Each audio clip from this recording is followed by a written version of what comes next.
Lahore Gymkhana club के सालाना इंतखाबात के लिए इंतखाबी मुहिम जारी। मोनापली ब्रेकर्स ग्रुप ने भी इस बार इलेक्शन में भरपूर हिस्सा लेने का ऐलान कर दिया। अब के मेंबरान के एजाज में शाही का एहतमाम किया गया। ग्रुप लीडर अहमद नवाज सखेरा ने जिमखाना क्लब मेंबरान को इंतखाबी मंशूर मुतल्लिक आगाह किया। रवायती सियासत छोड़कर रसूलों की सियासत को फरोग दें। देखें, हम सारे भले जिस भी पैनल में हैं सब दोस्त हैं। हम सिर्फ ये चाहते हैं कि चेंज होनी चाहिए, फेसेस की नए बंदे आने चाहिए।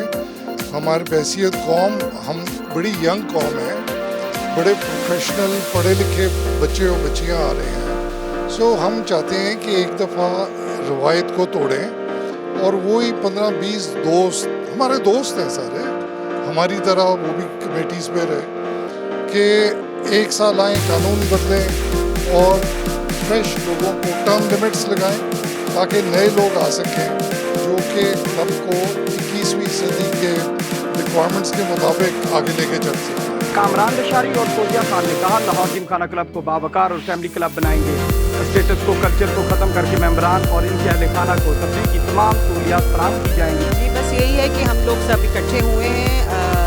बड़े एक्स चेयरमैन हमारे साथ नहीं आए हैं, इसीलिए आए हैं कि हम इस पूरे सिस्टम को चेंज कर सकें, क्योंकि बहुत सारी चीज़ों पे ना मतलब एक वो चल रहा था कि जिनको ब्रेक करना बहुत ज़रूरी है। इसलिए आप जिस तरह हमारा पैनल का नाम भी है हमारे ग्रुप का मोनोपली ब्रेकर्स, उसी से सब जाहिर होता है कि हम लोग सब इसीलिए इकट्ठे हुए कि हम इस मोनोपली को ब्रेक करें और नए लोग और नए फेसेस भी आएँ जो कि अपने नया विजन लेके आते हैं, जो भी आते हैं। तो सब इसी मकसद के लिए we want to make our gymkhana great again. दरीना मसाइल और शिकायत के हल ना होने पर जिमखाना क्लब के मेंबरान पुरशिकवा दिखाई दिए। मेंबरान ने snooker club, swimming pool, golf club और लाइब्रेरीज में जदीद सहूलियात की अदम फराहमी के शिकवे किए। मेंबरान की जानिब से तमाम मसाइल को तरजीह बुनियादों पर हल के लिए भरपूर किरदार अदा करने की यकीन दहानी कराई गई। कैमरामैन उस्मान के साथ अयान वान, ATN न्यूज़ लाहौर।